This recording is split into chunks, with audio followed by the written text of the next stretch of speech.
एक तरफ तो देश का माहौल बिगाड़ने का हर संभव प्रयास सड़क पर चल ही रहा है, दूसरी तरफ प्रधानमंत्री मोदी चुपचाप लगे हुए हैं देश की इकोनॉमी को सड़क से उठाकर पटरी पर लाने और फिर वहां से सीधा रॉकेट बना देने में।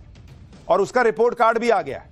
जब दुनिया भर की इकोनॉमी मंदी में है, हालात बद से बदतर हो रहे हैं, मोदी न सिर्फ देश की इकोनॉमी को नई उड़ान दे रहे हैं, बल्कि मिडिल क्लास के लिए भी बीते कुछ दिनों में तोहफों की झड़ी लगाकर रख दी है।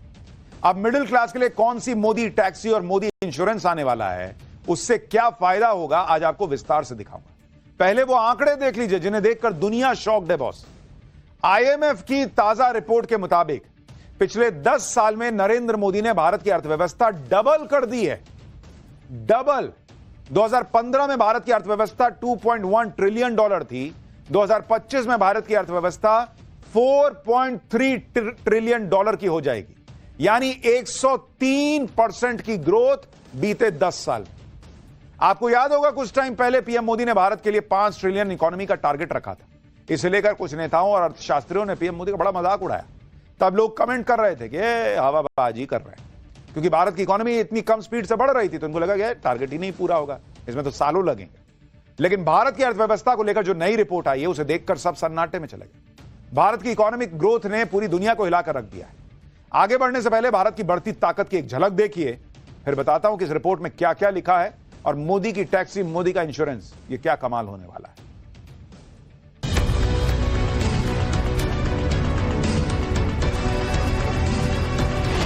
और आज भारत की तेज प्रगति की चर्चा पूरी दुनिया में हो रही है। वो दिन दूर नहीं जब भारत दुनिया की तीसरी सबसे बड़ी इकोनॉमी का लक्ष्य हासिल करेगा।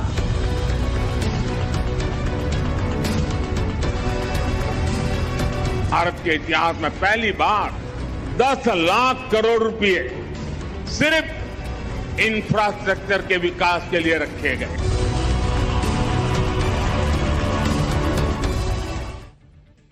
भारत की अर्थव्यवस्था के लिए चमत्कार इसलिए है क्योंकि दूसरे देश पिछले 10 साल में इस तरह की ग्रोथ के आसपास भी नहीं पहुंच पाए। दूसरे देशों की ग्रोथ भी आपको बताता हूं। 2015 से 2025 तक 10 साल में बड़े बड़े देशों की जो जीडीपी ग्रोथ रही है उसको देखिए। भाई भारत का हमने आपको बताया कि भारत 103% बढ़ा है पिछले 10 साल में, लेकिन चीन 75% की ग्रोथ ही रजिस्टर कर पाया, अमेरिका 65% बढ़ पाया, कनाडा 49%, जर्मनी 43%, फ्रांस 34% की बढ़त बीते 10 साल में हासिल कर पाया, इटली 33%, ब्राजील 28% और यूके 27%। यह दूसरों का रिपोर्ट कार्ड देखकर आपको समझ में आ रहा होगा कि भारत कैसे टॉपर ही नहीं, एक्सेप्शनल नंबर के साथ टॉपर रहा है बीते 10 साल। आज आपको यह भी देखना चाहिए कि पीएम मोदी के आने के बाद किस तरह देश की इकोनॉमी ने रफ्तार पकड़ी और दुनिया के दिग्गज देशों को पीछे छोड़ दिया। पहले आप दुनिया की टॉप 10 अर्थव्यवस्थाओं में भारत की रैंकिंग सुनिए, किस तरह भारत ने पिछले 10 साल में रैंकिंग बढ़ाई है। भाई 2014 में टॉप 10 अर्थव्यवस्थाओं में भारत 10वें नंबर पर होता था जब मोदी आए थे। 2025 में भारत 5वें नंबर पर। भारत से आगे अब सिर्फ अमेरिका, चीन, जर्मनी और जापान ही बचे हुए। भारत ने 10 साल में 5 पायदान का जंप लगा लिया, 10वें नंबर से 5वें नंबर पर पहुंच गया। जबकि दूसरे देशों का हाल देखिए कि बीते 10 साल में जापान की रैंकिंग 2014 में 3 पर थी, वो गिर के 4थे पे आ गया।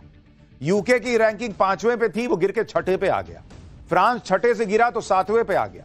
ब्राजील 7वें से गिरा 10वें नंबर पे पहुंच गया। और Bharat top top top top चढ़ते हुए 5वें, और अभी और ऊपर जाएगा। आप देखिए कि आईएमएफ ने तो भारत की तरक्की के आंकड़े अभी जारी किए हैं और यह भविष्यवाणी की है कि भारत दुनिया की तीसरी सबसे बड़ी अर्थव्यवस्था बनने जा रहा है। लेकिन पीएम मोदी तो यह बात पिछले कई सालों से कह रहे हैं। लोग मजाक उड़ाते रहे कि भाई तीसरी बड़ी अर्थव्यवस्था बनेगा, ऐसा कैसे। अब आईएमएफ कह रहा है कि नहीं बॉस, इंडिया को कोई नहीं रोक सकता। पीएम मोदी को इस बात का पक्का भरोसा है कि भारत जो है वो, भारत की इकोनॉमी जो है वो दुनिया के बड़े देशों को पीछे छोड़ देगी। और पीएम मोदी ने पिछले साल ही एक भविष्यवाणी की थी, जरा वो भविष्यवाणी आपको याद दिलाता हूं, फिर आगे की बात बताता हूं। 10 सालों में भारत की इकोनॉमी का साइज 2 गुना हो गया है, डबल। आज भारत दुनिया की 5वीं सबसे बड़ी अर्थव्यवस्था है।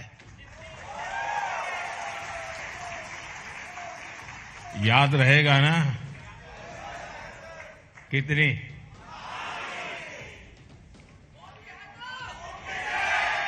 और वो दिन दूर नहीं जब भारत $5 ट्रिलियन की इकोनॉमी बन जाएगा।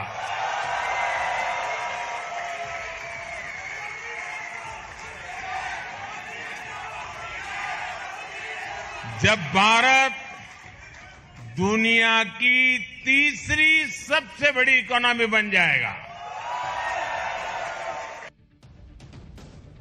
भारत की सक्सेस स्टोरी यहीं खत्म नहीं होती बॉस। अभी तो भारत और तेजी से भागने वाला है, क्योंकि अगले साल भारत भी दुनिया की जीडीपी ग्रोथ सबसे ज्यादा स्पीड से बढ़ने वाली अर्थव्यवस्था रहेगा। इस लिस्ट में अमेरिका की मौजूदा जीडीपी ग्रोथ 1.9% की स्पीड पर चल रही है और अगले साल कहा गया है कि बहुत जाएगी तो 1.7% के आसपास रहेगी, यानी उसकी ग्रोथ गिरेगी।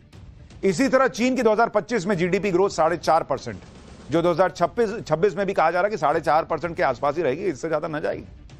जर्मनी की ग्रोथ मात्र 0.8% है, 1% भी नहीं हो पा रही है और अगले साल भी कहा गया कि बहुत ये पंप करेंगे अपने आप को तो 0.9% पे पहुंचे।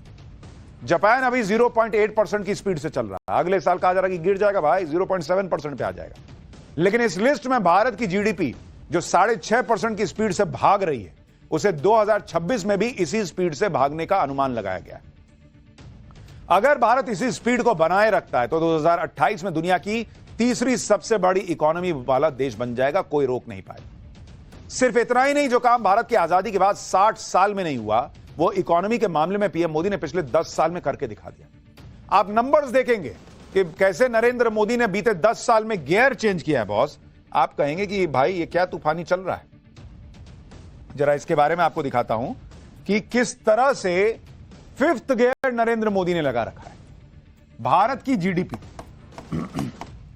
कितना होने में कितना समय लगा, कितना समय लगा इतना पहुंचने में, आज आपको दोनों बताता हूं। जैसे $1 ट्रिलियन, ये देखिए $1 ट्रिलियन की इकोनॉमी बनने में भारत को 60 साल लगे बॉस, 60 साल लगे $1 ट्रिलियन की इकोनॉमी बनने में, 1947 से 2007। फिर $2 ट्रिलियन की इकोनॉमी बनने में कितने साल लगे? 7 साल। 2014 में जाके 1 से $2 ट्रिलियन की इकोनॉमी भारत बन पाया। 2 ट्रिलियन से 3 ट्रिलियन की इकोनॉमी बनने में भारत को फिर 7 साल लगे। इस बीच में कोविड भी था बॉस, याद रखिएगा, कोविड और युद्ध दोनों के होने के बावजूद $3 ट्रिलियन की इकोनॉमी भारत बन गया। और फिर $4 ट्रिलियन की इकोनॉमी बनने में भारत को मात्र 4 साल लगे हैं बॉस, मात्र 4 साल। ये देख रहे हैं कैसे इकोनॉमी को रॉकेट बना रखा है पीएम मोदी ने। दुनिया भर में संकट के बाद भारत की इकोनॉमी ऐसे भाग रही है। आप ये भी देखिए कि जहां भारत तेजी से बढ़ रहा है, वहीं चीन जैसे देशों की लंका लगी हुई है। 2025 के पहले 3 महीने में ही चीन की हालत खराब हो चुकी है। भाई चीन को उम्मीद थी कि वहां की कंपनियों का प्रॉफिट जनवरी फरवरी में 9% बढ़ जाएगा, लेकिन जनवरी फरवरी में चीन की कंपनियों का प्रॉफिट तो 0.3% गिर गया। दिसंबर में चीन का इंडस्ट्रियल प्रॉफिट अच्छा खासा बढ़ गया था, जिससे चीन को लगा था कि उसने इकोनॉमी में बाजी पलट दी। लेकिन चीन के अच्छे दिन 1 महीने भी नहीं टिक पाए। चीन ने इंडस्ट्रियल प्रॉफिट बढ़ाने और इकोनॉमी को रिवाइव करने के लिए नया प्लान बनाया था, जिससे वहां कंपनियों में भरोसा आए, वो इन्वेस्ट कर सके और नौकरियां दे सके। लेकिन इकोनॉमी रिवाइव करने के चीन के सारे प्लान पर पानी फिर गया और फिर से चीन की कंपनियों का कॉन्फिडेंस टूट गया। चीन के सामने अब बहुत सारे चैलेंजेस भी हैं, क्योंकि डोनाल्ड ट्रंप ने टैरिफ वॉर छेड़ दी है। इससे दुनिया भर में चीन अपना सामान बेचकर जो भारी कमाई करता है, उसमें बड़ा नुकसान होने वाला है। एक तरफ चीन की हालत टाइट है, अमेरिका में मंदी की आशंका है, दूसरी तरफ भारत की इकोनॉमी रॉकेट की रफ्तार से तो बढ़ी रही है।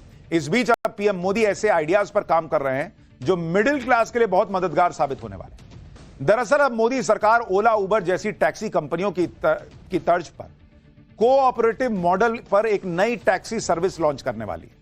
इस सरकारी कैब सर्विस का मकसद ड्राइवर्स को ज्यादा प्रॉफिट और कस्टमर को सस्ती रेट पर टैक्सी उपलब्ध करवाना है।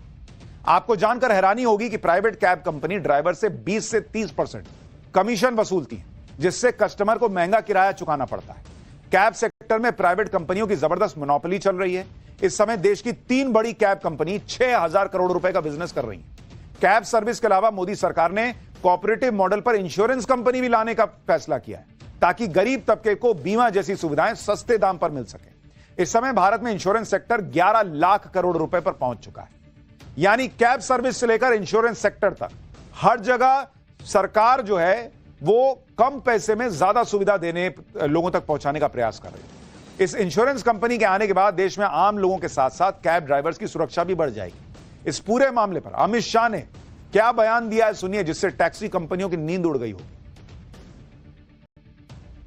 दिनों के कुछ ही महीनों में कोऑपरेटिव बेसिस पर ओला उबर जैसी एक बहुत बड़ी कोऑपरेटिव सहकार टैक्सी आने वाली है, जो 2 व्हीलर की टैक्सी का भी रजिस्ट्रेशन करेगी, जो रिक्शा का भी रजिस्ट्रेशन करेगी और 4 व्हीलर का भी करेगी, और उसका मुनाफा किसी गन्ना सेठों के हाथ में नहीं जाएगा मान्यवर, वो ड्राइवर के पास जाएगा। इस प्रकार की हम कोऑपरेटिव लेकर आ रहे हैं और बहुत कम समय के अंदर एक कोऑपरेटिव इंश्योरेंस कंपनी भी बनने जा रही है, जो देश भर की सभी कोऑपरेटिव व्यवस्था का इंश्योरेंस का काम करेगी। ये दोनों ही बातें बहुत बड़ी हैं, कोऑपरेटिव टैक्सी सर्विस आना, कोऑपरेटिव इंश्योरेंस कंपनी आना, क्योंकि आम लोग आज की डेट में इन दोनों से जुड़े हुए हैं और आम आदमी को बहुत फायदा होगा अगर सरकार ऐसा करती है।